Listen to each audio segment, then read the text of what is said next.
Hello everyone, welcome to the last section of this lecture, the heart tube and embryological origin. We'll talk about the development of sinus venosus in this section. So this section has been further subdivided into three subsections.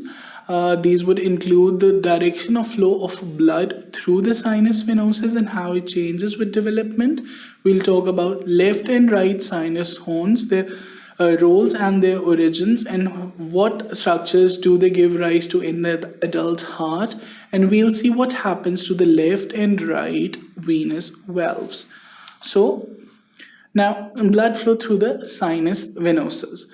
So, before getting into it, let's talk about this figure.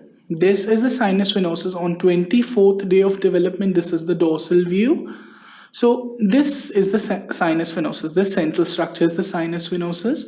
Each sinus venosus receives blood from three sources. These are the vitelline veins, the umbilical veins, and the common cardinal veins. The common cardinal veins are formed by the anterior cardinal vein and the posterior cardinal veins. So here, this is the central opening of the sinus venosus into the atria. Now let's see what happens. So this is the 4th week of development. Now sinus venosus is receiving blood from the right horn and the left horn. This is the right horn, which is formed by the union of vitelline duct, vitelline vein, umbilical vein, and the common cardinal vein. Similarly, this is the left horn, which is formed by the combination of left vitelline vein, left umbilical vein, and the left common cardinal veins. So each horn receives blood from the vitelline vein. Here, these are the vitelline veins.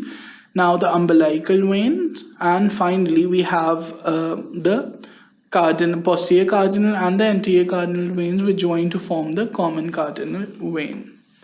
So initially, there's a communication between the sinus venosus and the atrium. This is that communication we are talking about. The entrance of the sinus venosus, it shifts to the right, towards the right due to left to right shunting of the blood. So we have shunting of blood from left atrium to the right atrium. So the opening of the sinus venosus, it moves towards the right. So let's talk about the left sinus horn of the sinus venosus in a little detail. This is the left sinus horn, which is being formed by the vitelline vein, the umbilical vein, and the common cardinal vein. So 5th week of development has already started. So initially we were talking about the 4th week of development when there was a right shifting of the opening of the sinus venosus. Now it's the 5th week of development. The right umbilical vein here, the right umbilical vein and the left vitelline vein. This is the left vitelline vein. They are being obliterated at this point. Now the left sinus horn loses its importance. It's not important anymore. It is not doing any important stuff now. The left common cardinal vein obliterates at 10th week. So this left common cardinal vein also obliterates. The only remaining vein is the left umbilical vein. So the oblique vein of the left atrium and the coronary sinus are the only adult structures that are formed by the left sinus horn. So let's talk about the right sinus horn now. The right sinus horn, this is the right sinus horn, which is being formed by the vitelline vein, the umbilical vein, and the common cardinal vein. Let's see what happens to these. So there's shunting.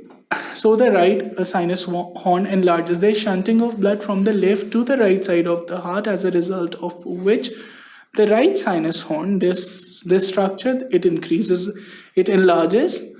It forms a smooth wall part of the right atrium. So now this right sinus horn, it forms the smooth wall part of the right atrium. Its entrance, the sinoatrial orifice. This is the sinoatrial orifice. This circular orifice in the center is flanked on each side by right and left venous valves. Obviously, valves lie on the inside and cannot be viewed from the outside. So this would be the place where the valves would be lying. The right and left venous valves. One on the right side, one of the left side, around the sinoatrial orifice, which is the communication between the right and the left, which is the communication between the right sinus horn and the atrium. So the left venous valve is incorporated into the right atrium because it is all the right sinus horn is already forming the right atrium, so the left venous valve is already incorporated within the right atrium. However, that is not the case with the right venous valve. Let's see what the right venous valve do. So the superior portion of the right venous valve, here somewhere here, it is disappeared. It does not stay, it disappears, it obliterates. The inferior portion, it would be here. This is just for explanation. The valves lie on the inside and cannot be viewed from the outside. Okay. So the inferior portion, it develops into two parts. The valve of the inferior vena cava. So inferior vena cava is the adult blood vessel that carries deoxygenated blood to the atrium, and the valve of the coronary sinus, which was the remnant of the left horn of the sinus venosus. So the valves of these two structures are formed by the inferior portion of the right venous valve. So crista terminalis, what is that? It forms a dividing line between the trabeculated part and the smooth wall part of the right atrium. So the right sinus horn was forming a part of the right atrium, and this crista terminalis, it forms a dividing line between the trabeculated part of the right atrium and the smooth wall part of the right atrium. So this was all about today's lecture. In this section, we talked about the sinus horns, the sinus venosus, what structures does it give rise to in adult, what structures were formed by the sinus horns, and what was the fate of the sinus valves. We saw how heart developed in this entire lecture. We saw how heart developed throughout the human body, what were the important parameters, and what were the clinical correlates that were associated with it. I hope you found this lecture interesting as well as informative. For further lectures, keep watching sqadia.com.